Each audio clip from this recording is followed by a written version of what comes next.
at highest level.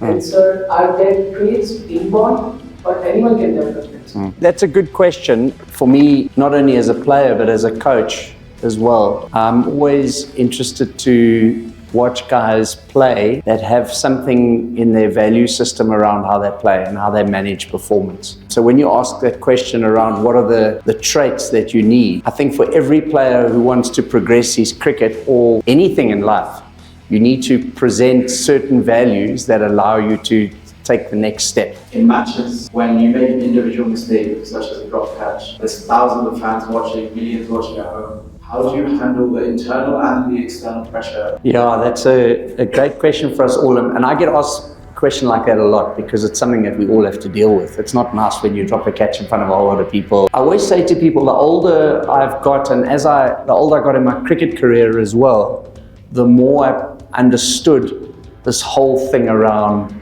winning and losing, scoring runs, not scoring runs, taking wickets, not taking wickets, taking a great catch, dropping an easy catch.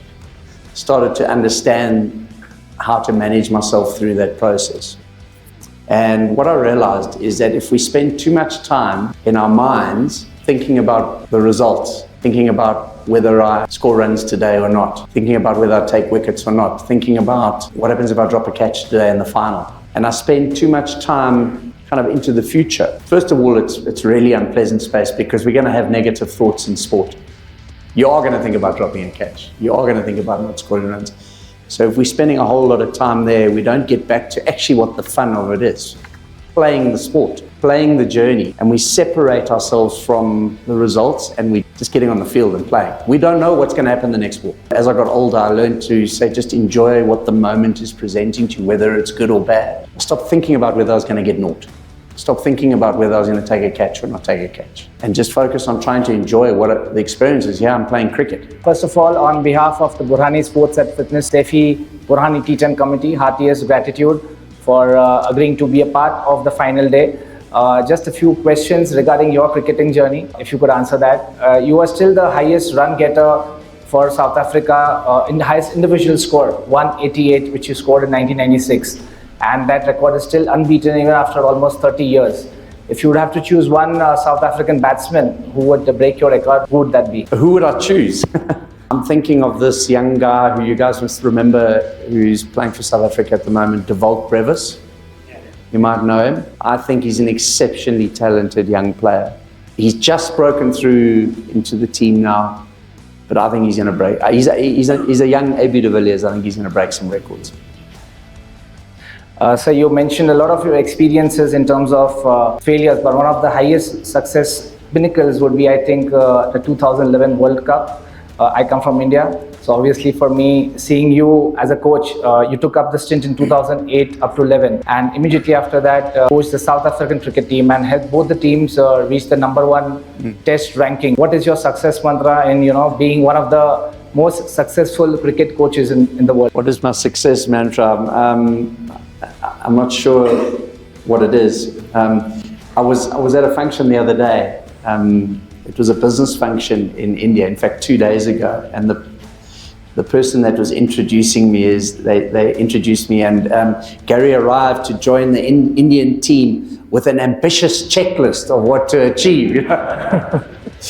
And when I got up, I said to them, I didn't have any checklist. You announced it, and it wasn't ambitious. It was just. But what she was trying to say was, what were you able to do together with the Indian team? And I think for me, and I just said to the guys, I've been with you for about 3 months now. We've just lost a series in Sri Lanka, which we had. We're about to play Australia. We're the #1 test team in the world. And I said, where do you guys want to go? I look at the room here and I see some of the great players of our time. What do you want to achieve? And they couldn't answer the question.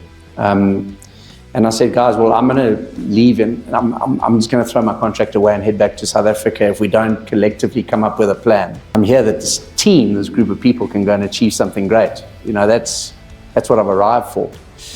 So I think then we kind of put a peg in the ground in terms of what we wanted to achieve collectively. But it took a lot of hard work. And that's kind of where I try to guide the team. I used to use the analogy right from the outset. I said, guys, when I've arrived here, all of you put your Indian shirt on with the Indian one-day shirt on.